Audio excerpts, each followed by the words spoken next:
Good afternoon, Mike. You've had a lot of challenges this season already. How big is the task of having to replace Taylor Lewan now that he has the ACL injury? Disappointed, for Taylor. He works extremely hard. We're confident that he'll be back. But that's kind of what we've done. That's all we really know. That's how we try to operate. Is that we'll get the next guy in there and we'll see what's best for the team and try to move forward with the next guy in there. And Ty's played a bunch, in that backup role here in the first 5 games. Teron? Yeah, Coach, in regards to the rushing attack, you guys had a series of highs as far as how many yards you got per carry. What was happening there? Why were you guys able to get those explosive runs from both Henry and Jeremy McNichol? Well, I think it takes all 11. Obviously, the operation. I think that we blocked for most of those runs that we gained yards on. We blocked Cunningham. He was an active player that on film, if you didn't block him, he was going to be able to find the ball and tackle it. I thought our staff did a nice job of, putting together a plan that they thought would work and give the players an opportunity. I thought that, in some of those runs, you saw guys executing stiff arms, both Derek and Jeremy. A lot of credit to Tony Dews in those drills that he's working to help those guys when they get in the open field or they get past the first level. And then to spin it forward to this upcoming game, the Steelers, they're number 2 against the run, so obviously they're legit in run defense. What kind of challenge do they present as far as you guys being able to continue that momentum from this past week? Well, they are well coached. They're extremely well coached. They're talented. They play well. It has been tough for people to run the football on them, and we'll have to get to work. We've already started to get to work on that and how we're going to try to do that. But it'll take all 11. We'll have to give them a good plan and make sure that they understand it, and then go out and execute. And we'll have to get in there and block for us and stand up to the front. We'll have to block them. They're good on the edges and they're very good inside. Jim? Mike, what do you like about Ty Sombrero's maybe skill set, and do you try to speed things up with Isaiah, or you just got to keep him at his pace and use him when he's ready? Well, I think to answer, Ty's played in this league. He's played multiple positions. He's got versatility. Had to play in there with Watt early on, but I thought he settled down and played well, like he has in the past when he's come in for us when he needed to play. And then to Isaiah, we haven't practiced much, so we got to get out and practice and evaluate where that is this week quickly and see where he can help us. And you mentioned getting ready for the Steelers. You did some work in maybe anticipating playing them earlier this year. Did that help you this week? Put you a little bit ahead of the game there as you get up ready for this week? Maybe a little bit. I think that our focus after Pittsburgh was squarely on the Bills and the situation that we were dealing with, and then in a short turnaround with the Texans. So, we'll get back at it now here, looking at them and seeing where we can go to give our guys a best chance to prepare and win on Sunday. Joe? Mike, what about with Dennis? I know you guys obviously with a different roster, but you moved him over, of course, to the left side. Is that anywhere in the thought process that you might end up being better off long-term with him on the left side? We'll go through all the scenarios, Joe. We'll figure out which ones we think are best for the players and best for the team. So I'm sure we'll consider that and have considered that. Chris Harris? Hey, Mike, just for some clarification with Lewan, should you guys make a deep playoff run, is there any chance that he would be available for that, or is he just planning on him being done for the rest of the year? Chris, I can only speak on what I know as of today, and that's that Taylor will be going on IR. So that's really all I can speak about. I wouldn't even want to begin to speculate what would happen beyond, the short term. I don't have an idea of when surgery would be or any of those things. Just, I know that we're not going to have them available here in the short term and probably throughout this current regular season. John? Yeah, Mike, question for you on that late 12 men on the field penalty against you guys. I guess first question, was that, intentionally done to stop the clock? We have to do a better job with penalties. We had 7 of them, I think, pretty uncharacteristic. We had a few on offense. So, we have to be better in all areas. And I think the penalties are one thing that we focus on, communicating, trying to give ourselves the best chance to win a football game.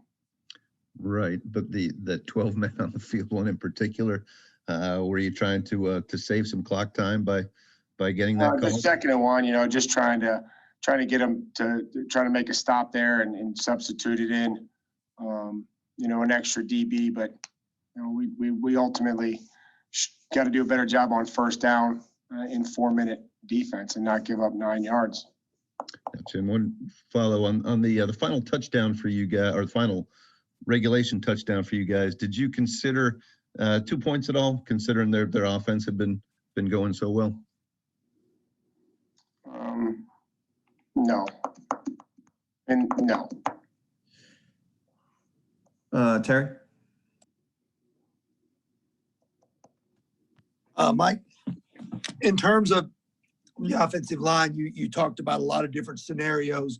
Roger Saffold played some tackle earlier in his career. Is that a consideration, or is it too risky to move a guard out the tackle and risk messing up the chemistry? Those are all the things that we're going through, today, Terry. And again, we have to try to focus on what's best for the player, which would, hopefully be best for the team. And, we'll work through a lot of those. And, by Wednesday, when it's time to practice, I'm confident that we'll have 5 guys that, will be comfortable where they're at and try to learn the game plan and be ready, and have some guys that are available in a backup role that have some versatility and that can play more than one position. Paul? Mike, if the Wildcat snap didn't work, were you intending to go for it on 4th down? Yes. Jared?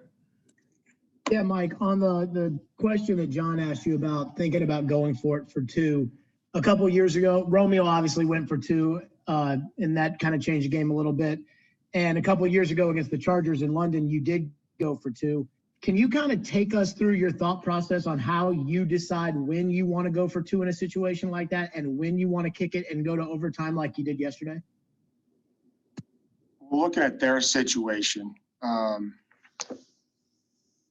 I guess it was just unfortunate. They get they scored on 2 4th downs there on the 1-yard line. We played pretty well.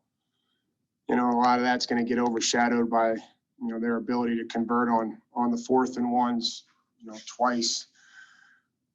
But I think, had the one against New England where we went up 7 in the playoff game. Much different situation. They had less time, but really you could end it there with, a 2-point conversion and making it, a true 2-score game and not a touchdown and a 2-point conversion, which, it's debatable whether that's considered a 2-score. If 8's considered 2 scores, since, it's 50-50 on the conversion. But I think that's all they were trying to do there, is to say, let's get it to 9 and pretty much guarantee that we're going to win the game. We did it the same thing, and we didn't convert last year in New England. And then the other times where you're trying to go for 2 is, based just on, the score of the game, what you're trying to get it to, whether you're at 4 and you're trying to get it to 6 early in the fourth quarter. And then, looking back, in London, just kind of the situation on how the game was going, felt like that was the play, and, we didn't execute, but, we'll just try to continue to have a call ready and make a decisive decision. And a couple guys that have contributed a lot yesterday, McNichols, Raymond, Ferkser, all guys who at some point were released by the team after training camp, stuck around and found their way onto the team. How important is that for sending the message to the roster during training camp, or guys that maybe don't make it, go to the practice squad to build chemistry for what they can be? I mean, I think it's huge. I think it's critical. I think that's what this league and life should be about. Meritocracy. You get what you earn. Hopefully we can start doing it with some more guys. That'd be great. But I'm happy for those players that maybe didn't have the start of their career that everybody envisioned. They stuck with it. They continued to work. They took advantage of their opportunities, and they certainly played a huge role in helping us get that victory yesterday. Gentry. Yeah, Mike, when you have been able to work with Isaiah on the practice field, how close was he to the player you thought you drafted in April, and how much of the development's been affected by obviously him not being able to be out there? Yeah, I mean, I don't, I'm going to evaluate Isaiah, from where he's at now going forward. Not about, potential hypothetical, how close this, I mean, it was just, I'm excited to see where he's at now that we can probably practice and put a couple days together and see what that looks like and evaluate him from this time going forward. We had gotten cleared and we had taken him off the reserve list, and then we weren't able to do much. And so he's in shape, he's in condition, he's made a commitment in that regard. And so now we'll just have to see the next step is what it looks like here with a few days of practice, of continued practice. We haven't had pads on really since going all the way back to Minnesota. Steve Lemon. Mike, where are you right now with your defense and your level of being pleased with their play? And what's the biggest area of improvement you need to see from them? Well, I just would like to get back to a level of consistency. And I think that's probably the thing that's hurt us the most is too many positive plays, too many good plays. 6 stops inside the 2-yard line or whatever it is, and then the 2, that they score on 4th down, or the positive 3rd down plays that looks like it's coordinated and it's run well and it's executed well. And then the X plays that, there's not a level of communication or execution. I think that's probably the biggest thing is the consistency. I felt like we stopped the run, but then, late in the game, they run the ball a few times there in 4 minutes. So I just think that's the biggest thing is we have to just be more consistent. There are too many good plays in there that get overshadowed by, the bad ones. And then on the mental side of things, a year ago through 6 weeks, you guys were 2-4. And you spoke a lot about staying with it. It's a long season. You want to be where you need to be in November or December. Now you're 5-0. Do you have to fight a little bit on the other side of things to make sure that they realize nothing has been accomplished through 5 games? I think that's my purpose. That's what I have to try to do, and we have to try to do. Is realize that none of that really matters. We have to find ways to improve. Every week is a difficult week in this league. It's a challenge. We know that if you don't play well, you'll lose. And if you play well, you give yourself a chance to win. And so we're going to try to do that and keep getting better and keep coaching them, and understand that you can't get caught up in the losses, just like you can't get caught up in the victories. Buck? Yeah, Mike, we saw Adoree getting at least a little bit of work in throughout the course of over on the side field there, where you have those guys during the return to play. Do you anticipate him being closer to be able to help you guys out or practice this week? Buck, is that you? Are you reporting on things that went on the third field? Are we still doing that? I thought we tried to cut that out. I thought I was under the impression. Oh man, come on. Adoree is working his way back. Hopefully we'll see where he is on Wednesday. He did some work today with the trainers, and so we'll see how he recovers, and hopefully, he can transition to doing some stuff on Wednesday. And if he does, we'll see where he's at. We'll see how he responds, see how he feels tomorrow. And maybe we can, try to get him back, and we'll see, how he feels. But he hasn't practiced in a while, so that'll be it'll be important just to see what the fatigue's like and how he responds to a little bit more work. Terry? Mike, Vic's playtime yesterday, 11 snaps. Was that by design, that just the way the game worked out? And are you hopeful of seeing more of him this Sunday against Pittsburgh? I guess we'll see where it's at this week against Pittsburgh. We'll have to reevaluate everything we're doing. Certainly from a coaching perspective and from a playing perspective to try to get back to that level of consistency and continue with the positive plays and try to eliminate the ones that get you beat. Paul?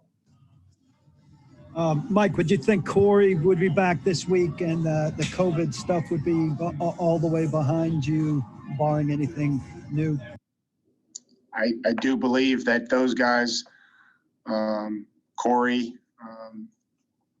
Mike Cole, and Borders should be off here today or tomorrow, cleared past the ramp up process, the conditioning, and the cardiovascular evaluation. Corey? Coach, sorry for another follow here on Isaiah, but just are you still confident he can help you this season? Sure. Yeah, I mean, I think that the commitment that he's made, since being on the reserve list, I think has been positive, been good, been very good. And now we just have to take it to the next level of going out and executing on the football field and practicing and knowing what to do and playing and finishing and doing all those things that we ask our offensive linemen to do.